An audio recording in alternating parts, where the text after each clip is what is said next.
subject was to bring in really high-level executive marketers from the media companies, the agencies, and the advertisers were all represented, and to talk about what they saw as both the opportunities and the challenges that they're facing now in the next couple of years, period.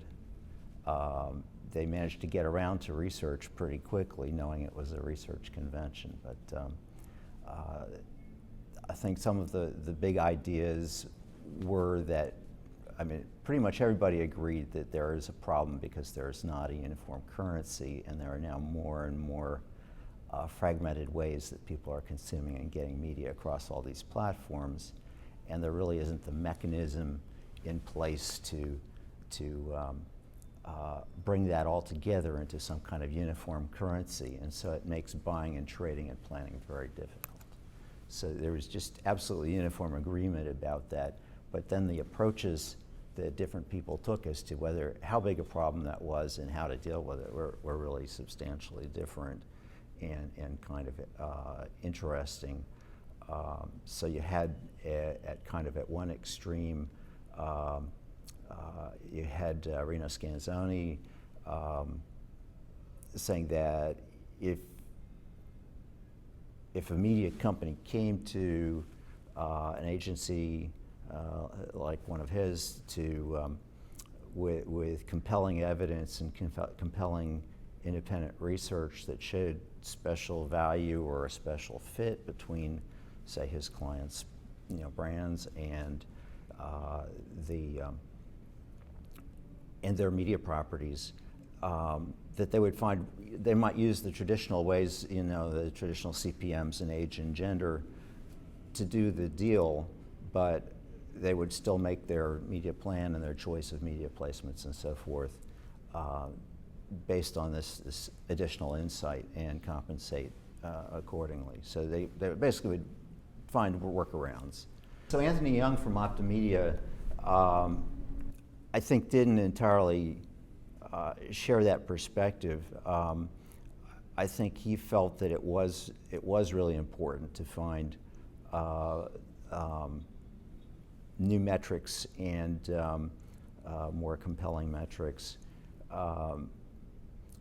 It was interesting as they got into this issue further that there was, and I may be misattributing it, but I believe it was Anthony again that suggested that if someone were to come up with a compelling, there are a couple of solutions that came up, but if someone were to come up with a compelling alternative way of metrics and measurement and put it on the table, that they would all be eager to look at it and consider it as an alternative to what we do today. Are researchers, so what do you do focus too much on sort of navel gazing and the beauty of their research versus delivering actionable insights that can actually drive business strategy forward? And that's one of the things I'd like to talk about. The issues that we're faced with as an industry are very large issues, and little incremental solutions probably are not going to be sufficient.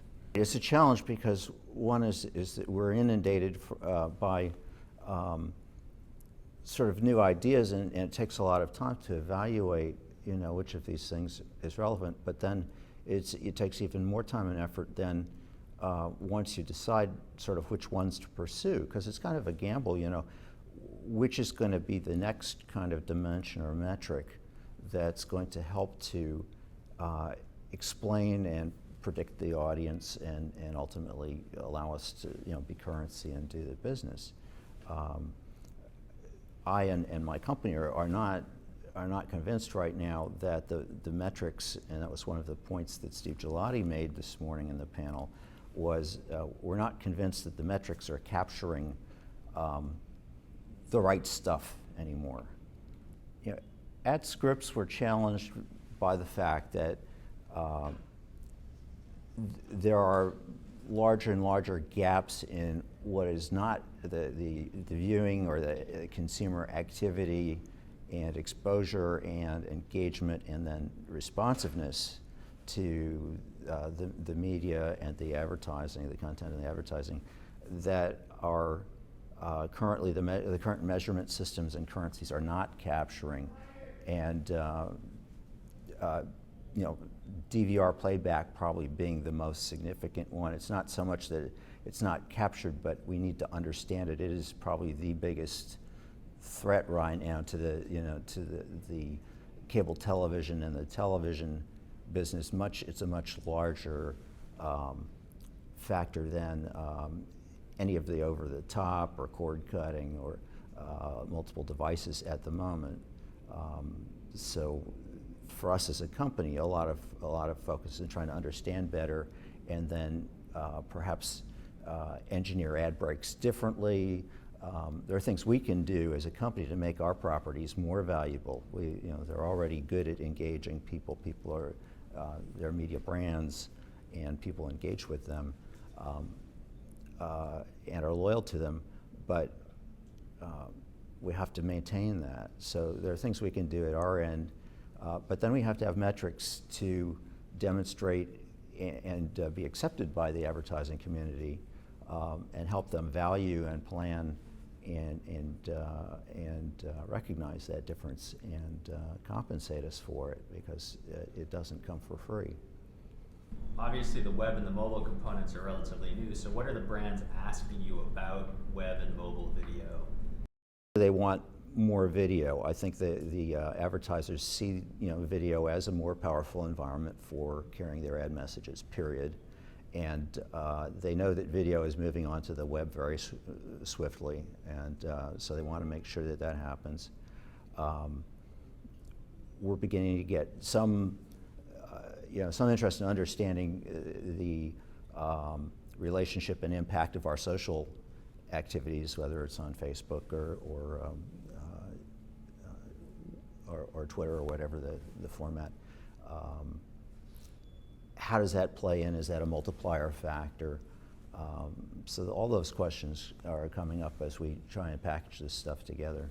But there's no cohesive way to bring it together and say, well, here is the kind of the additive or cumulative value of these different things. So would it be safe to assume those are questions that you're currently researching right now? Yes, they are. Okay. Yes, exactly. So we're particularly digging into the DVR, because one way to think about it is look at, well, not all programs are DVR'd equally. So we're looking across not just our program, but all programming, all ad-supported programming, and trying to understand the differences, and maybe there are better ways to set up the clock or set up the ad breaks or set up, we use a lot of integration and vignettes to retain audience and keep the audience engaged.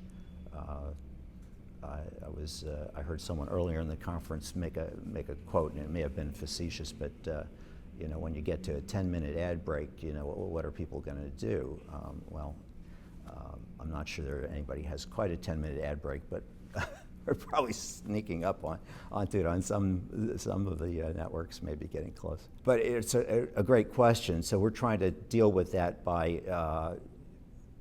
bringing sponsored content and different structures. But if you know which programs are heavily DVR'd, which tend to be the very popular ones and the ones that bring the largest audience, can you structure that advertising and the messaging and the promos and the whole thing differently so that the experience is appropriate for a DVR?